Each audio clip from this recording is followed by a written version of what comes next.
Ladies and gentlemen, and our first performer coming up here on stage this evening is a lady who made some waves a couple of years ago with a song, She'll Die With Her Dignity. She went on and she made it to the final in the Calypso Monarch this year in Trinidad and Tobago, and she was very, very strong. And she's coming to open the show with some War. The name of the song, The War Goes On. I would like you to sit back, relax, Caribbean people, and put your hand together and welcome on stage, singing Sandra.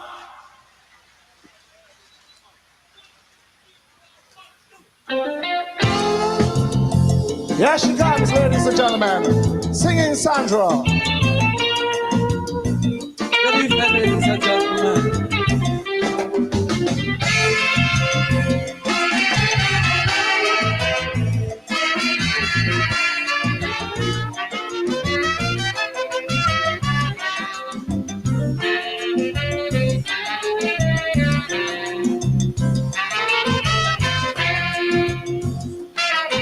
Devastation and destruction from ever since time began has been inflicted time and again by man against fellow man. Yet man wouldn't learn from history. It makes him more violent, producing deadly weaponry with nothing but evil intent. So the war could never be over. Peace will never be seen. Long as man in his quest for power keep destroying fellow human beings, fellow human beings. I'm telling you, nobody, nobody. But when you really look at it, nobody wins a war. Because the agony of defeat will linger, nations still hating one another and superpowers. They're looking for more power. Look, as long as violence and aggression still dwell in the hearts of man, brother, the war will go on. It cannot be won. No, no, no, no, the war will go on. It cannot be won. Fallout from war is chaos, plenty agony, plenty pain. Economies left in shambles that may never rise up again. Collapse of the money system, disruption of foreign trade. People turning against their leaders for the blunders that they have made. Environmental pollution, radiation taking its course, and the thousands that die in battle. Oh, what a waste of human resource. Of course, I know nobody, oh, nobody. But when I really think of it, nobody wins a war. The brutal clash of ideologies, carnage and social anarchy, and life reduced to pitiful dimensions. The falling back of progress and growth for entire generation. Sister, it cannot be won. The war will go on. No, no, no, the war will go on. It cannot be won.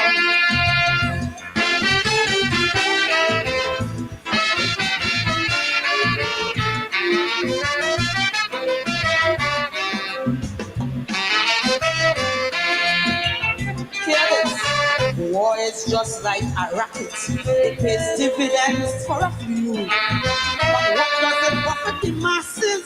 I mean laymen like me and you.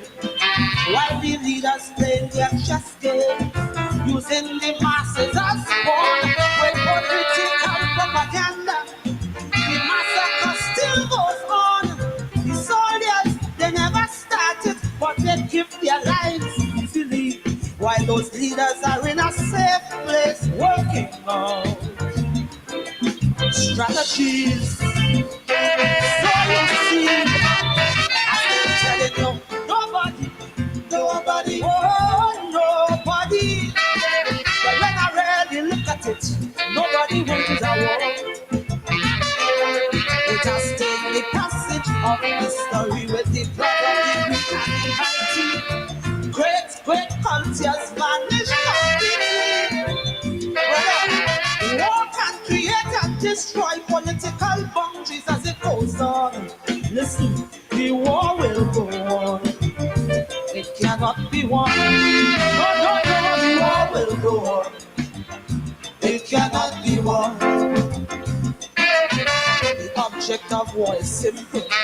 Just conquer and take over. It doesn't matter how many people get wiped out in the massacre. The enemy must be vanquished. The battle has to be won. For the conflict could never be over. For the other that's on. There'll always be moderators for Hitler's more Saddam Hussein. And with these lunatics in power, it will just start all over again. And I say, I know nobody, oh nobody. When you really look at it, nobody wins a war. We need a spiritual revolution to stop this brutish aggression. Always peace in the world will always be out of our hands. As long as the quest for wealth and power still live in the hearts of man, sister, the war will go on.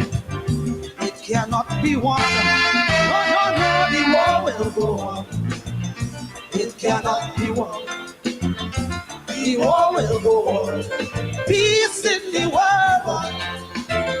Look, we need a spiritual revolution. The war will go on. Lord, put a hand, save the children. The war will go on. Man fighting against man. The war will go on. It cannot be won. The war will go on. Spiritual revolution. The war will go on. It cannot be won. So long as greed dwell in the hearts of man, the war will go on. It cannot be won. Good evening. Singing Sandra Devines, one of our classics. The war will go on. We're in the presence of war in the Middle East, war in Europe, but it's the one in the Middle East. Over 40,000 Palestinian lives have been lost. Some Israeli lives have been lost, but over 40,000. And now the theater of the war has moved to Lebanon. Iran has gotten involved. The United States is already involved. Israel is doing as it pleases. The world system has collapsed. Where a client state is doing as it pleases. We are just next door to a neighbor that has been threatening war in Guyana.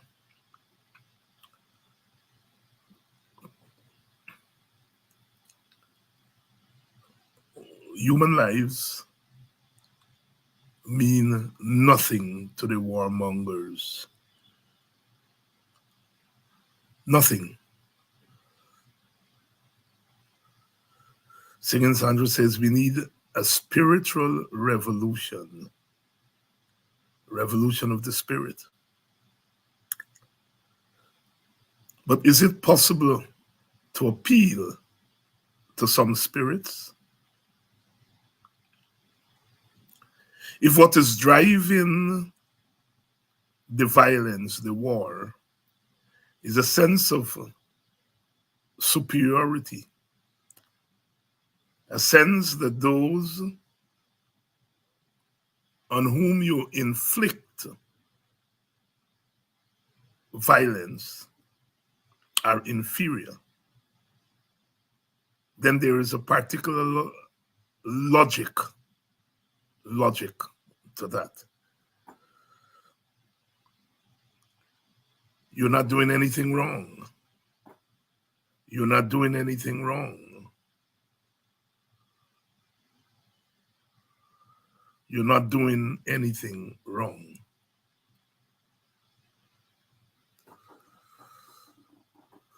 That's the subtext. Good evening, wherever you're joining us from, on this Tuesday evening. Welcome to Politics 101. If you're joining us from inside Guyana, welcome to Politics 101. If you're joining us outside of Guyana, welcome. Welcome to Politics 101. Last night, we had a frank discussion, and tonight we want to continue that discussion. Where our country is headed. We have our own war going on, in Guyana, where we have a government that is driven by its own sense of superiority, its own sense that it alone can govern Guyana.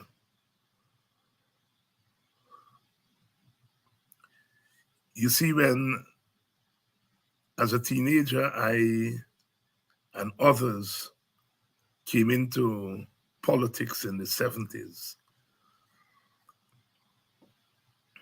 we were driven by ideals of wanting a better world, a better Guyana. And we felt that the government of the day was moving Guyana down a path that was not wholesome. And we put our lives on the line. We asked African Guyanese to turn against a government of their own. Yes, we Africans who were part of the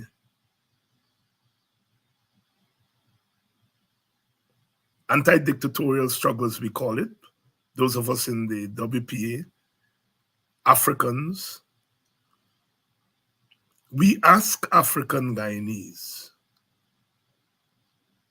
to reject a government that they had voted for, a government of their own, because we felt that that government was not doing well. We did, we Africans, I and others, ask African Guyanese to turn against their own. We stood up against our own. We paid with our liberty, some of us. Some of us paid with our lives.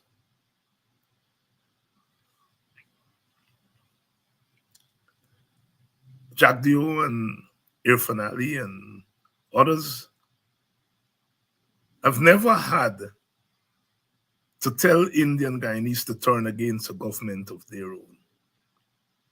Never, never.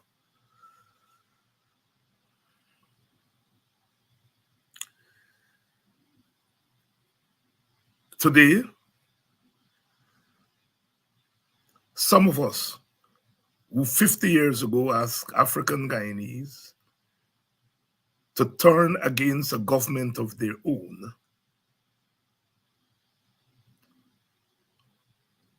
we are now standing with African Guyanese as they are being battered by a government that is not of their own. And for doing so, we are called racist. That is the Guyana we live in, the hypocrisy of Guyana.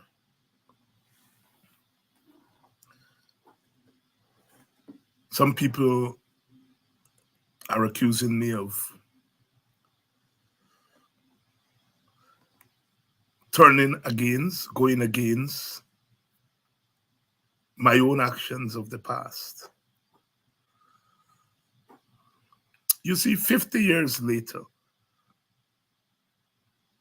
you look back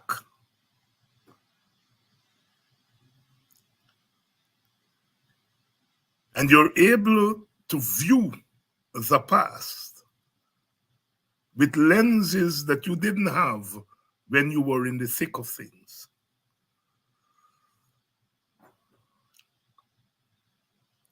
I didn't know then that for the PPP,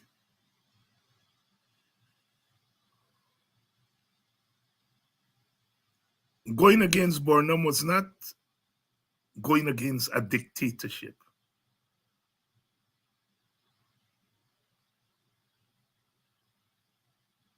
It was going against a group of people that Burnham and the PNC represented politically.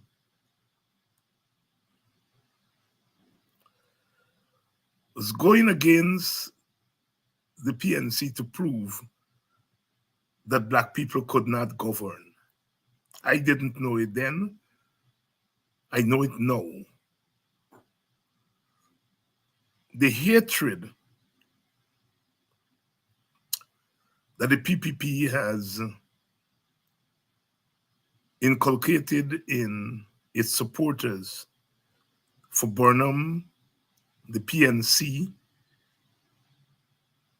is not just about Burnham's dictatorship and Burnham's wrongdoing. It's a racial hatred.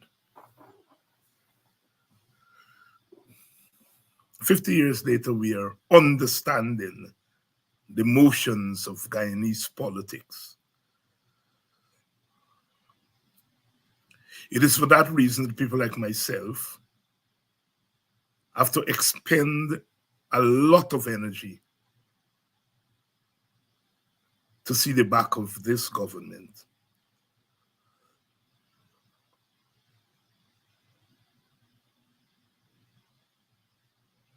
We who, with our blood and our liberty, we who with our blood and our liberty made it possible for these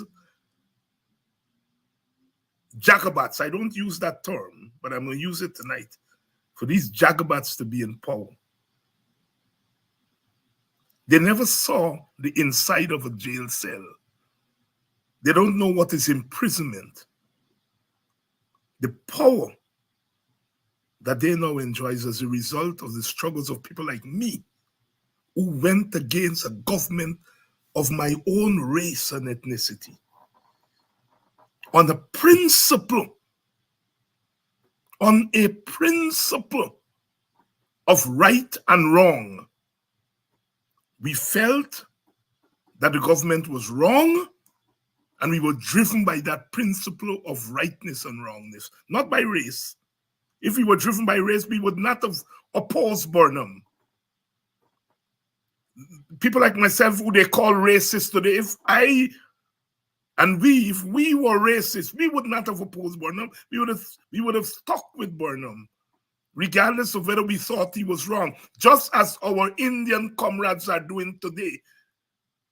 The Indian activists, the Indianists, they're quarreling with the PPP over Jagan and Janet and whether they were communists. That's what they're quarreling with them about. They're not quarreling with them about what they are doing to our country and what they're doing to Black people in our country. No. They want to see the PPP in there till Resurrection Day.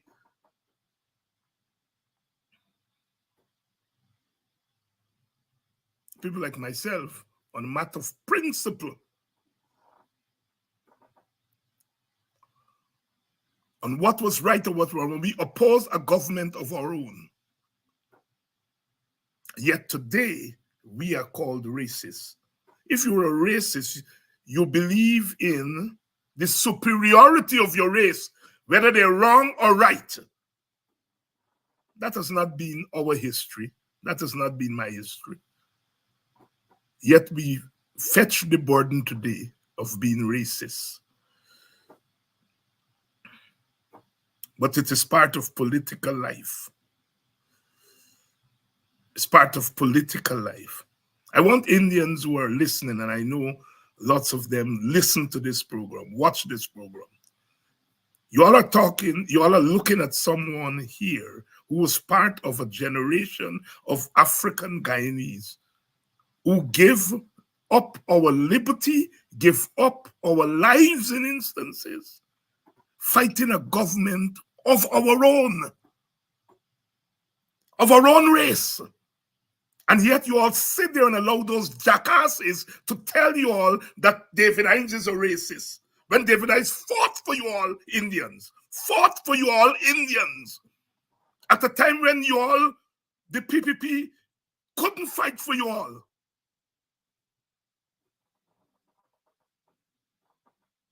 And you all sit up in this country and look at people like me and call me a racist. Some of you all innocently, some of you all knowingly. When I fought for what you all are enjoying today, whatever you all call it, went to jail, my comrades died. And I'm talking to Indian people tonight. And I'm not holding back because some of you all are allowing yourself to be misled knowingly. You are running around the country now, flapping your wings because people like me stood up for you all. And I'm talking it real tonight. I have to go and face my own people and to tell them your own government is doing wrong.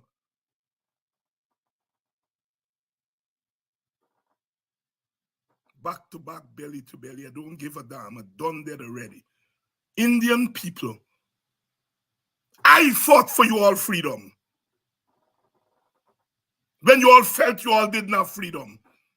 When your leaders were hiding in Freedom House. They didn't want to come on the streets. When we were on the streets in public meetings and facing up to the bullets, and we asked the PPP to send speaker, the only one who volunteered to come was Moses Nagamutu. All the others were hiding in Freedom House. And you all make them telling you all David Hines is a racist.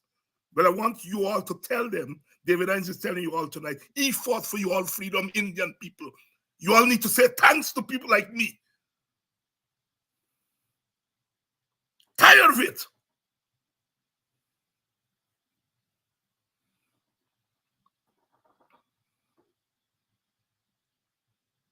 And today, you all are supporting a party. You all are supporting a party that is beating up on you all black sisters and brothers. And the majority of you all are remaining silent. The majority. Some of you all are standing up and you all are paying for it.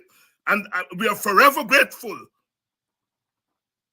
There's some people in my own party who are telling me I favor black people and I'm not multiracial and all that stupidness, foolishness.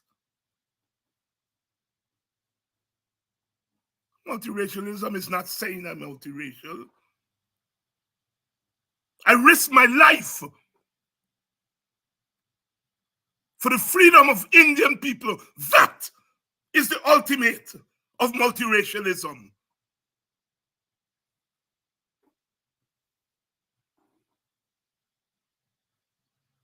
Yes, there are people in my own political family.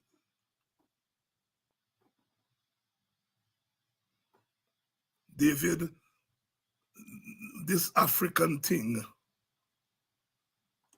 asking me to be an Uncle Tom.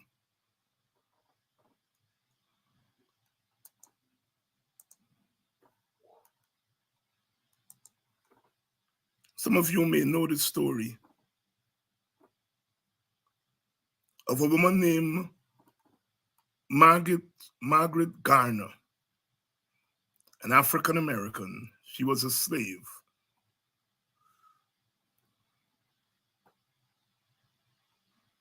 And she crossed the river between Kentucky and Ohio. Ohio was then a free state. Kentucky was a slave state. And she, her husband, and her 4 children, 4 little children, made it across the river. The river was frozen. And they walk across the frozen river, risking, because, if they had made a step and that ice had given way, they could have, but they crossed the river and got over to Ohio.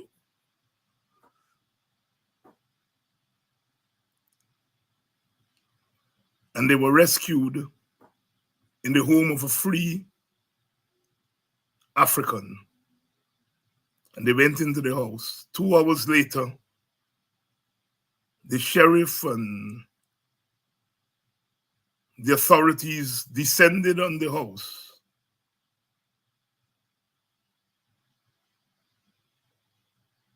to capture them and to send them back into bondage in Kentucky.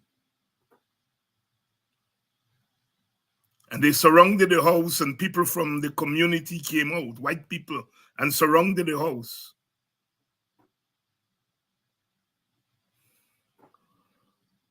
And Margaret Garner made a decision. She decided that she was going to kill her 4 children rather than have them go back into slavery.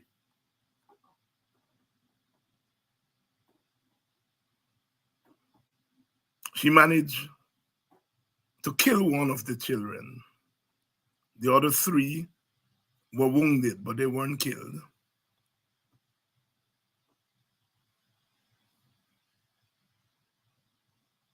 She was arrested and charged with murder. But the court decided that since she was a slave, she was property and could not be tried as a human being.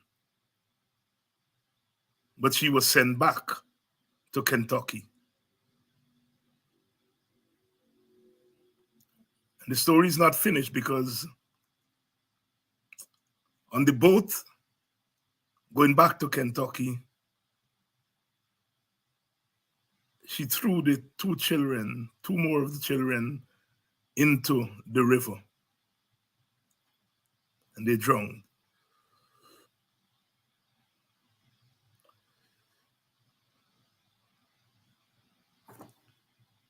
Public opinion was divided in the United States. White people said, you see, these black people are animals. Look at what she did. She killed her own children. That's what white people said. Those who were enslaved, black people, and even free blacks, stood with Margaret Garner because they agreed that it was better for children to die than to go back into bondage. The harshness of oppression and where it drives people. Immediately after that, in the southern states of the United States, they went on a campaign of what they called the happy slave, to tell black enslaved people that slavery is good. You're happy. Don't worry with the Margaret Garners of the world. You're happy.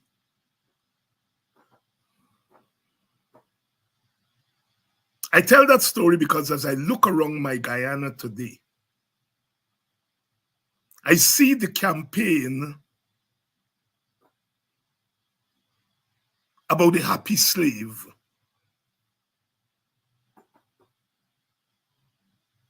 African people are being massacred economically, politically, physically. And yet we have the government and some of the Indian elite telling black people Guyana is being developed. What are you worrying about? Look how we are being developed. The campaign, the happy slave campaign, that's what they're into in Guyana.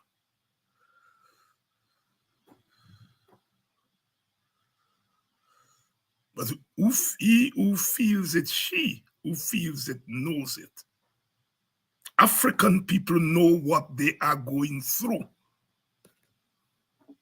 And it seems as though nobody cares. When I say nobody, I mean people who are comfortable with this government, either ignorantly or intentionally.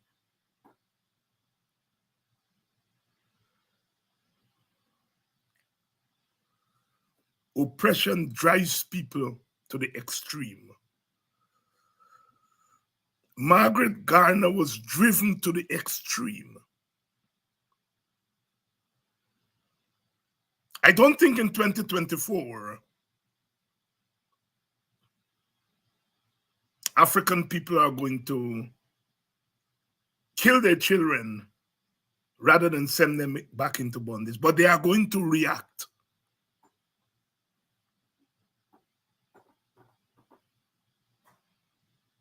That story of Margaret Garner is a telling story.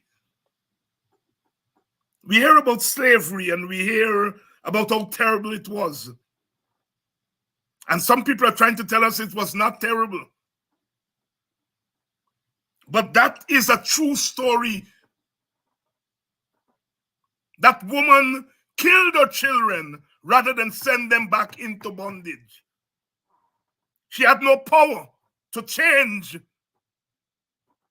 but she had the power not to send her child back. Or the story of Frederick Douglass. We hear about Frederick Douglass, the great black abolitionist, the great African freedom fighter. What we don't know is that he was raised by his grandmother up until he was 6 years old and was ready to become an active slave. And his grandmother took him away from the plantation. She said she was taking him for a walk.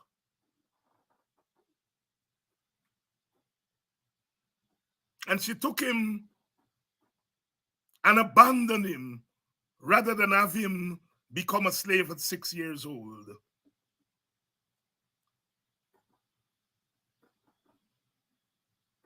He eventually was captured and became a slave at 6 years old.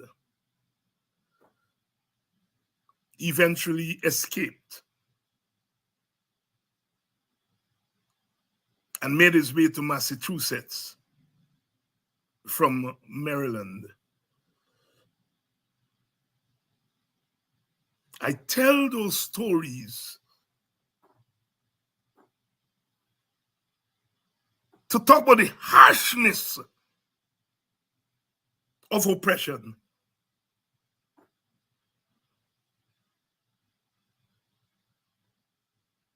The stories in our villages are not being told. What our people have to go through. I grew up in a village where you go to visit someone, the first thing they do is offer you something. Something to eat, something to drink. Now you go to visit people, they meet you at the gate because they have nothing to offer. I go to visit old friends, all the people than myself who I grew up and looked up to, and I go, older women and older men to visit, and they said, you know, David, I ain't got nothing to offer you. I experience that every day when I'm in Guyana. Our people have nothing. Economic violence they go through every day. Fear. They can't even speak. And people are telling us about development.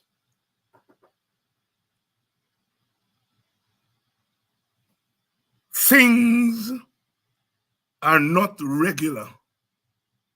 Things not regular among Black people.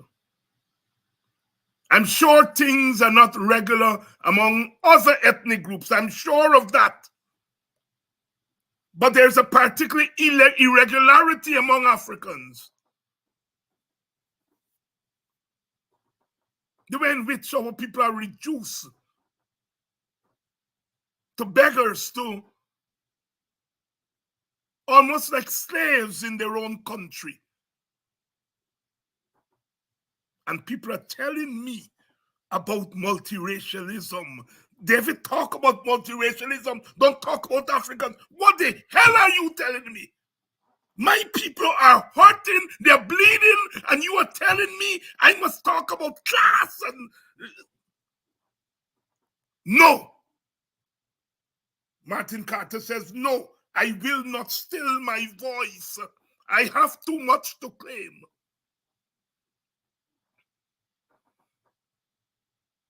Martin Carter, I continue.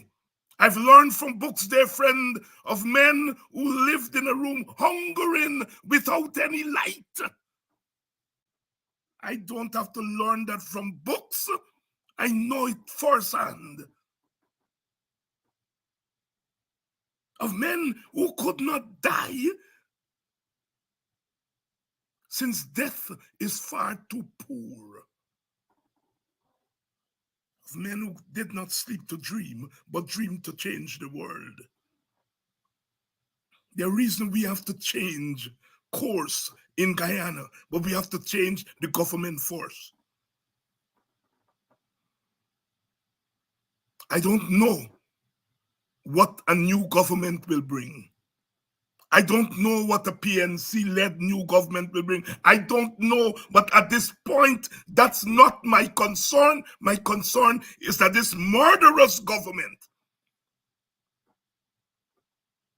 has to go.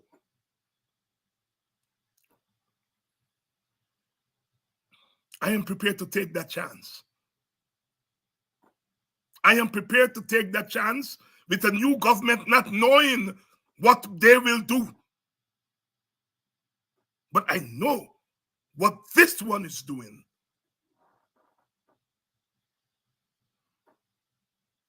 Black people, I'm trying to get you all to get with the program. Some of you all who are better off don't understand and don't appreciate what people have to go through. A couple of weeks ago, I left Guyana. Mosquito is now the order of the day as blackout is. I thought we had gotten rid of mosquitoes. I understand you go in some villages on West Bobis on the quarantine. Since 5 o'clock, meat mosquito attack you like soldiers in an army in Guyana. And you're telling me about development? And I must not speak about race? I must watch Black people crying tears, actual tears and figurative tears And I must not speak about race.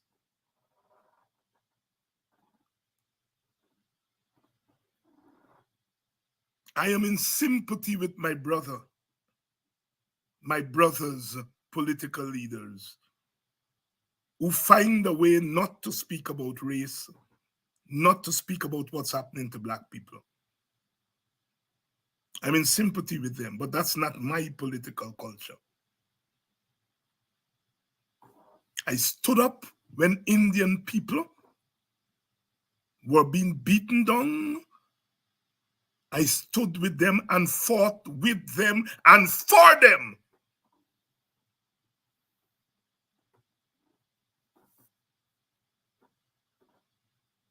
And my people, from whose seed I come, are now being beaten down 50 times worse. And you are telling me I must not stand with them, because if I stand with them and speak about their suffering, then I will not get crossover vote. Keep your crossover vote. We've been crossing over all the time. Many rivers to cross, Jimmy Cliff said, but I can't seem to find my way over.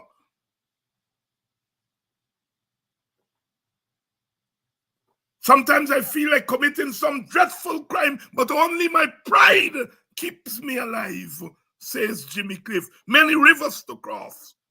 We've always been crossing rivers, by the rivers of Babylon.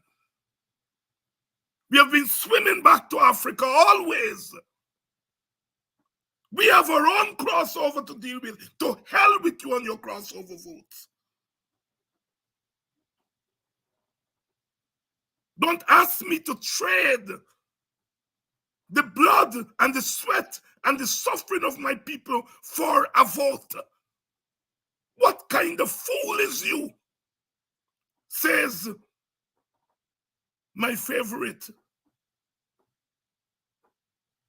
comedian, Dick Gregory. What kind of fool is you? Trading the blood and the sweat of your people for a vote that you're not sure of?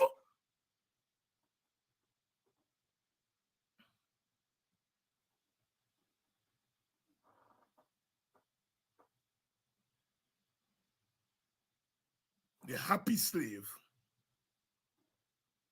Last night I made the observation. I wasn't there.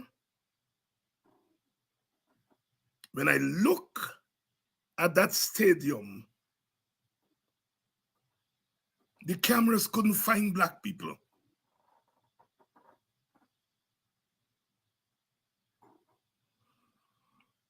Couldn't find Black people. Why Black people were not at this? I've been going to cricket since I'm a boy. And there were always equal numbers: Indian people, Black people, Portuguese people, Chinese people watching cricket. All of a sudden, the face of cricket audience in Guyana is Indian.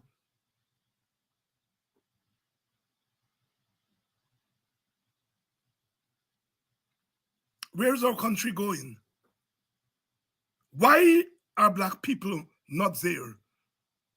And then you have the Indo-Trinidadian commentators.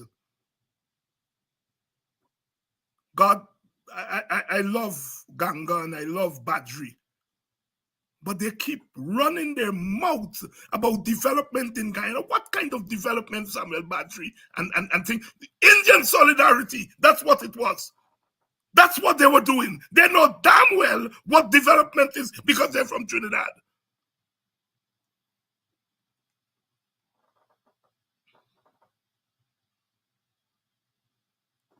They've commandeered the cricket. Now they're talking about Guyana Amazon Warriors playing some T20 competition among other teams. Since when Guyana Amazon Warriors is Guyana? But Guyana, the ownership of Guyana Amazon Warriors is part of the economic superstructure, dominance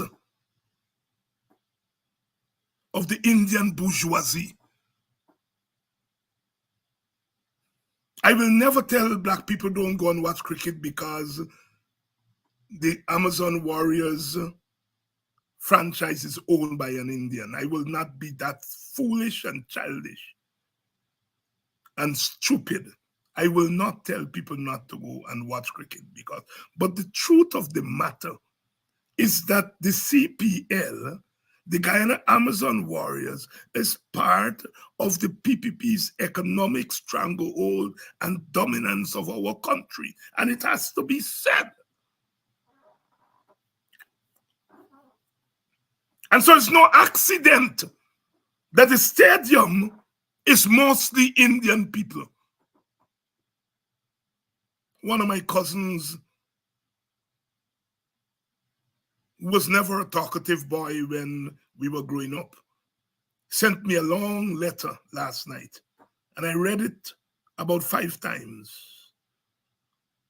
And he said it better than I could. He explained in that letter to me, which I'm going to keep,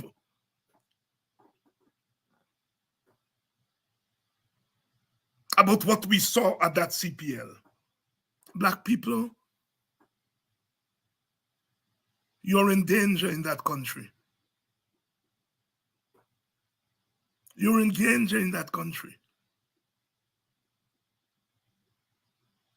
And it's in your hands.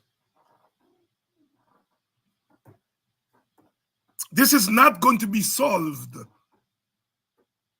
This issue is not going to be solved by chatting reason. We are led by a group of people in government and outside of government who are convinced that we black people are not worth anything. That is what is driving them.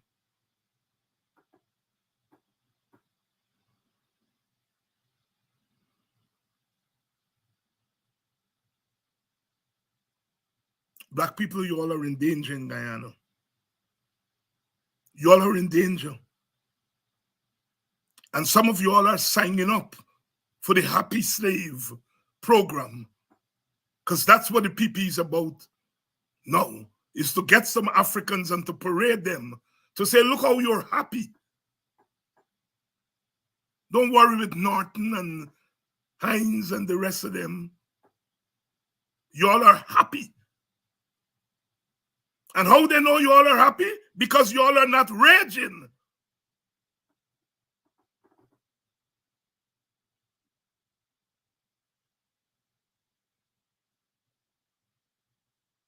You all are not raging.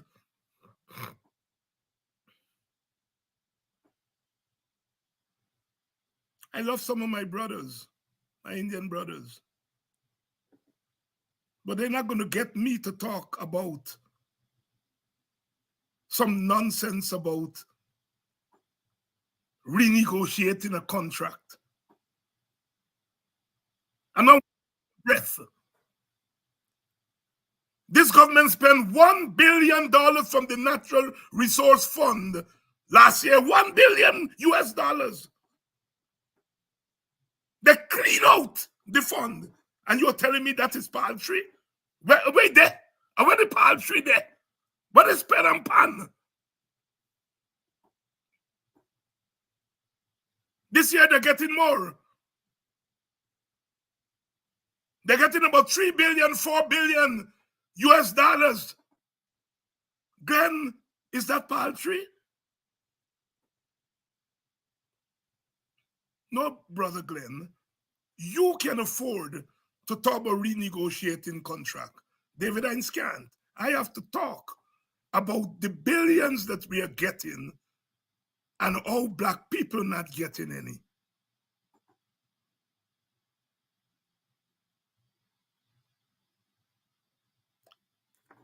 We have to call it out for what it is. they're slapping the PPP on its wrist.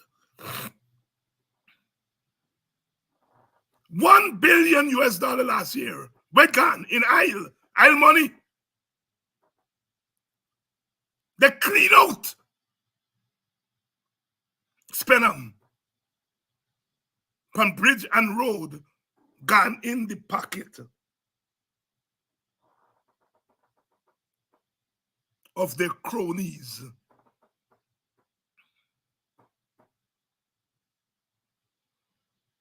That's where it's gone. And I must take my good self and talk about renegotiating contract. I want to renegotiate the contract between the government and the people of Guyana. That's the contract I want to renegotiate. Let's talk. And that's the contract you all black people and opposition supporters of all races should be talking about. Renegotiation of the contract between the government and its people. You taking my money, our money, and spending it on bridge and road. I didn't tell you I want bridge and road. We didn't tell you.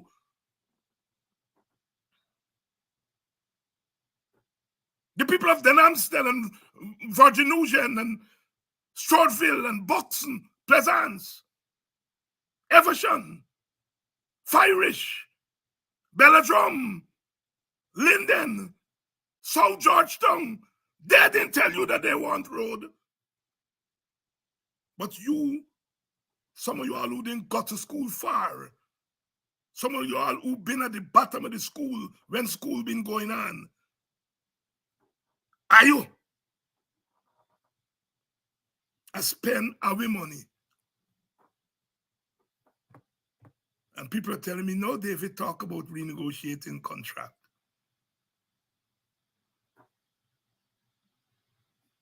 Black Stallion said, wait, Dorothy, wait. My fans and them tell me I must sing a song for wind up and jump up and wind down with Dorothy. But until Mr. Divider divide the bread equally, wait, Dorothy, wait. That's what Black Stallion sang 40 years ago. Renegotiating of the contract can wait.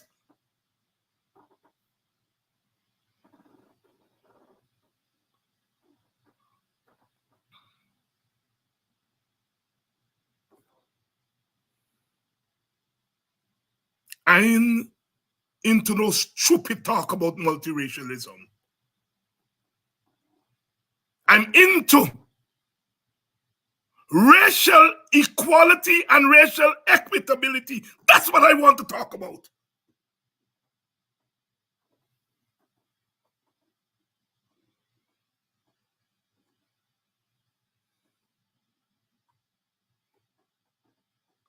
Stupid multiracialism. I want to talk about racial equitability and racial equality. Let's talk. Let's talk. Let's work to that for that.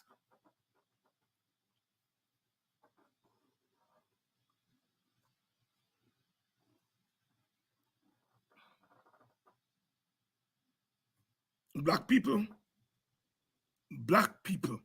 African people, all you in plenty trouble. And are you playing around? Are you not raging enough?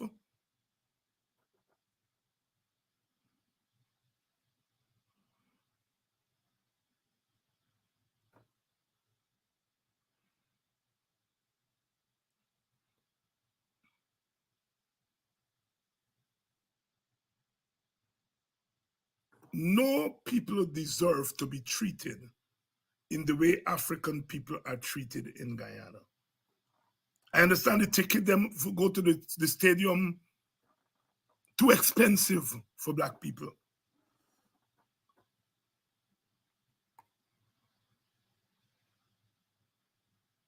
That's telling.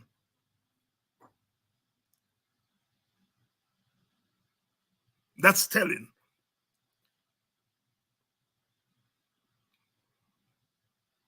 The multiracialism of our day, in our time, is not the multiracialism of 40 years, 50 years ago, when we could have gotten a critical mass of Africans and a critical mass of Indians to move together and struggle together. That ain't happening. That multiracialism sail and gone. The multiracialism of 2024 is racial equity, racial equitability, racial respect. That's the multiracialism of our time. Put that in your pipe and smoke it, multiracialists.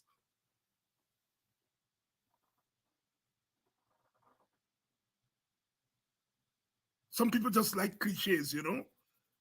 Multiracial sound nice. People will say, oh, you're a lovely guy. Lovely. I do my multiracial time when I ask black people to go against your own government and I fight for Indian people rights. I do my time with that. The new multiracialism is about African people and Amerindian people being treated with the same kind of respect that Indian people are treated with.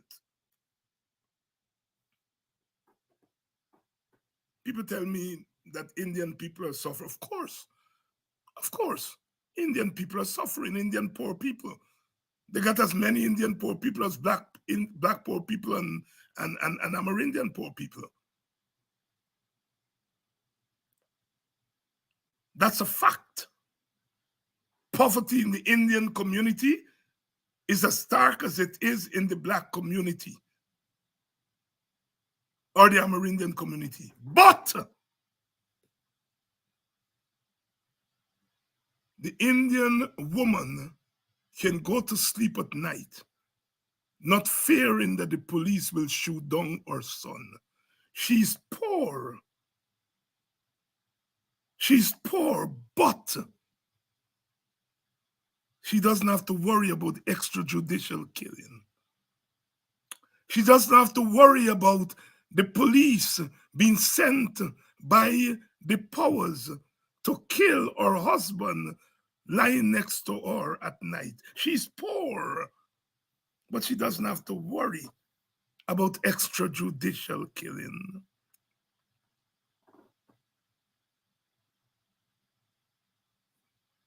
That Indian woman is poor. In some respect, poorer than black women. But she doesn't have to worry about the government coming and bulldozing her home and sending the police to kneel on her chest. She doesn't have to worry about that. She's poor, but she doesn't have to worry about that other kind of poverty. The poverty of inequality, unequal dignity.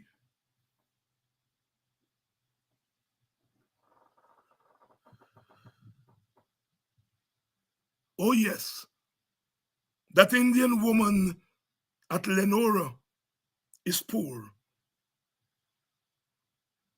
That Indian woman at Iflop is poor, but she doesn't have to worry about somebody putting on a red jersey on her daughter, giving her $40,000 and parading her like a slave. She doesn't have to worry about that. She's poor, but she doesn't have to worry about the poverty of being treated like a slave. Let's talk tonight. Let's talk tonight. Every time I hear my sister politician, my brother politician, Indian people suffering too. Indian people are suffering differently. Black people are suffering all house by all house. They're poor economically, and they're hammered.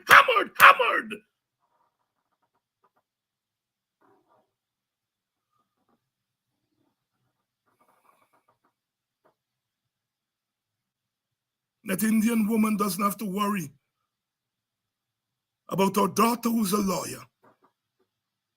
Her daughter who's a lawyer, representing her client, and would be thrown in jail for representing her client. She doesn't have to worry about that. That Indian woman doesn't have to worry about her daughter having to endure being spat upon by a member of the Indian bourgeoisie.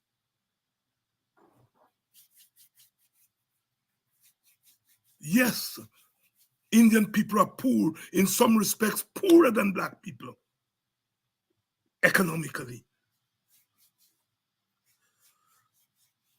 The Indian sugar worker is a worker who is being oppressed, who's not earning as much as he or she is supposed to earn. But that Indian sugar worker knows that when his union cough, the government is there and say, what you want? Take 'em, look 'em, take 'em. That Indian sugar worker knows that the PPP government will never take its eyes and pass on them by giving them 10% on a $80,000, $90,000, $100,000. Yes, the Indian sugar worker is underpaid, but he doesn't have to worry that he will only get 10% on that underpayment. Let's talk tonight. Back to back, belly to belly. I don't give a damn because my people already at death's door.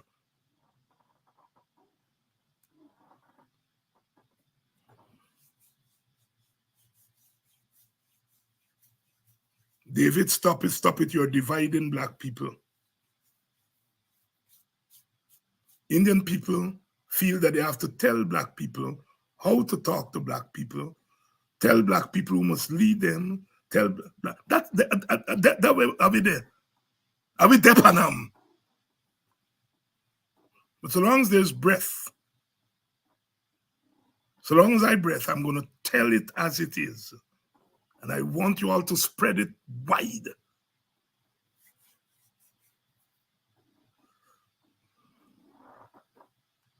I divide in black people. I revenue black. Yes, I revenue black people. I plead guilty to that. I plead guilty to that. I want, when the roll is called up yonder, that all you black people will be there.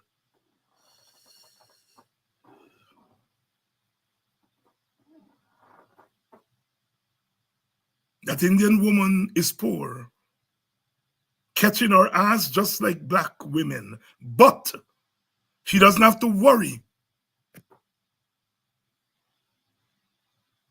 that her stall in front of Demico will be bulldozed. She doesn't have to worry about that, because no bulldozer going into Rose Hall or Port Morant to bulldoze her stall. She's poor. I acknowledge Indian poverty because it's real. Olos pan olos. Indians don't have to worry about olos pan olos.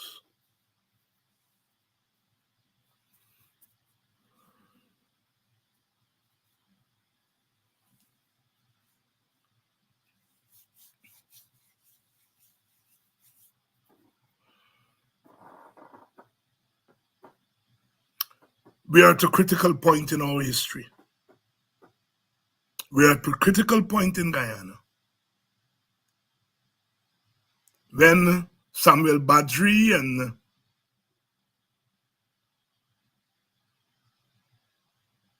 Darren Ganga talking about development. They're not talking about black people. They know what they're talking because they're from Trinidad. They understand race and ethnicity. They understand it.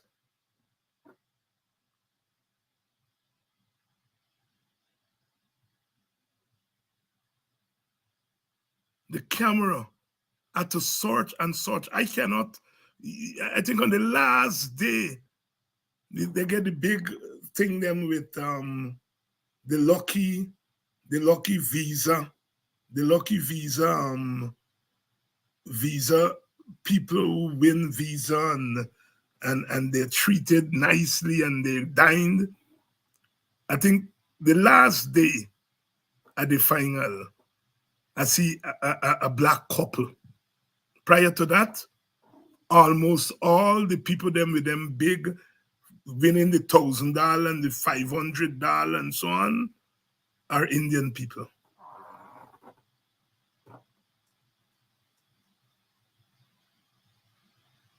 This is not about Indian people. It's about black people. But one has to always look across. If Indian people can afford to pay and go to the cricket, God bless them. Some of them with a fancy American accent and Canadian accent, God bless them.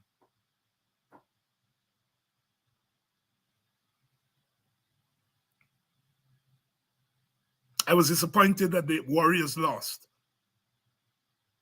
I used to cry when West Indies lost.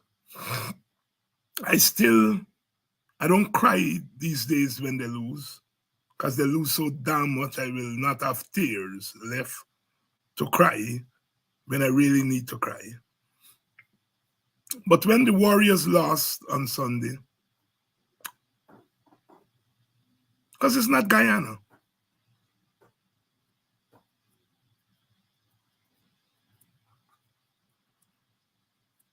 You can't have a Guyana team when a South African is captain. What's wrong with them black and Indian boys on the team? They can't captain? They can't captain?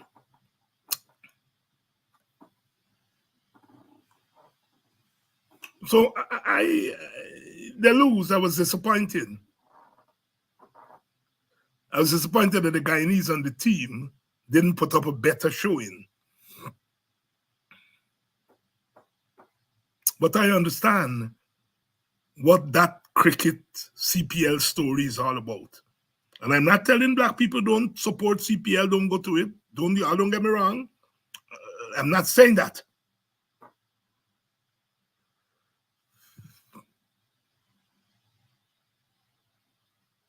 You all are in trouble in Guyana, and you all got to begin to do something about it. Plain and simple, black people. You all are in trouble, but you all got to do something about it. I intend to campaign to remove this government at the next election. I intend to do so. But I do so with my eyes wide open, knowing that when the government changes, the PPP's domination would be entrenched. But we have to change them. I'm a power sharer. I believe ultimately Guyana's power has to be shared between its people, all its people, among its leaders. I believe so. But the PPP is not interested in sharing any power with anybody. Those of us who are power sharers have to come to grips with that. And so as a first step, we have to figure out how we going to share power among ourselves on the opposition side. And I know many of you all feel that our political party leaders are playing the fool. I know many of you all think so. I am a little bit more patient. I don't think they're playing the fool. I think they're playing politics. Playing politics could end up becoming playing the fool, but I don't think they're playing the fool. I think they're playing politics, and that is okay.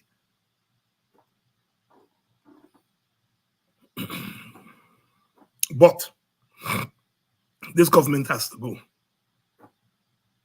This government has to go for the good of Black people. For the good of Black people.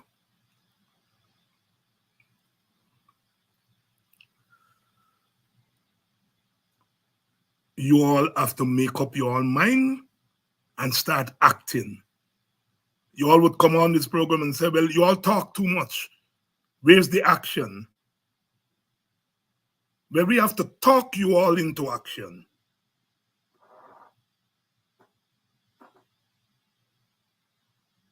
Aubrey Norton and Nigel Hughes and David Hines and others can go out there and stand up. But if I on there with we,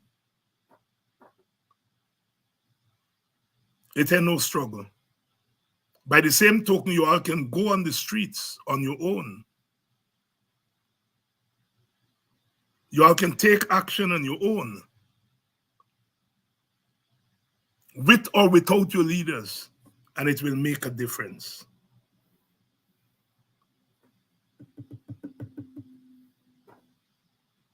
Leadership is important, I'm not denying that. But Margaret Garner did not need a civil rights leader to tell her, don't send your children back into slavery. She took that action on her own. She did what is right. She made that sacrifice of taking the lives of her own children as mark of freedom. That is the history that we come from, a history of defiance.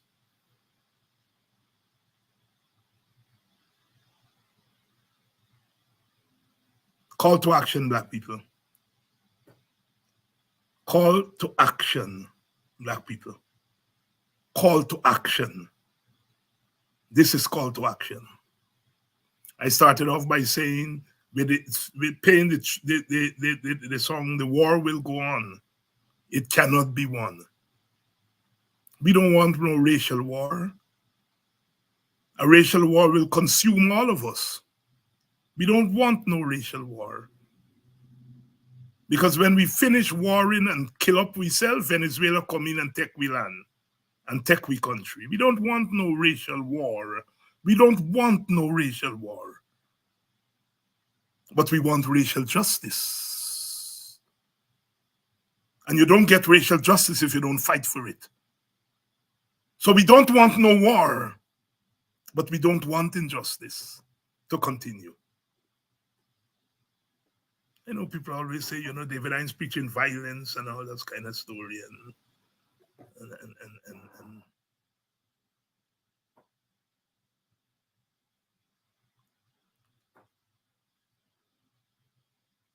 a big but I stupid. You want no racial war? We don't want no racial war. But we want racial justice. All you figure that out. All you figure that out. We don't want no racial war, but we want racial justice. And it is possible to get racial justice without racial war. In any case, I've never known a war that was started by the people. Wars are always started by those who have the monopoly on the tools of war.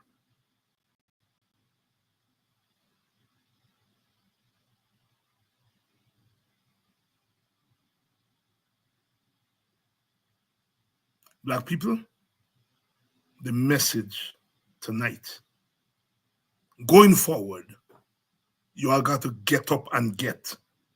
You all got to get busy. Because the train is a moving. The train is moving.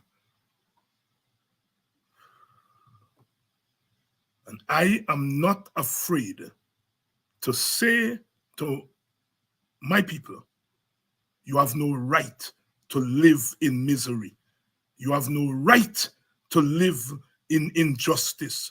You have no right to take the shit that you're taking from this government. You have no right under God's sun and God's heaven.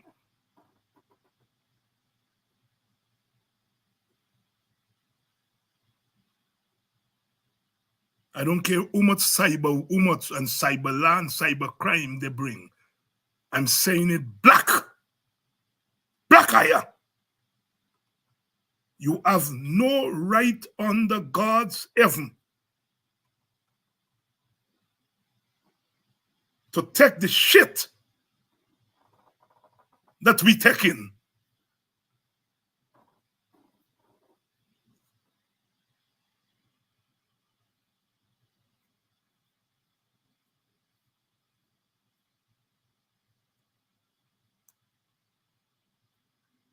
We're going down the road.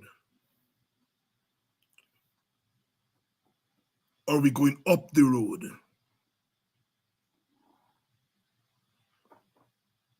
It's up to the PPP to change course, and they're not going to change course. And if they're not going to change course, then we got to change the course of things. The words of my mouth, the meditation of my heart be acceptable in thy sight here tonight.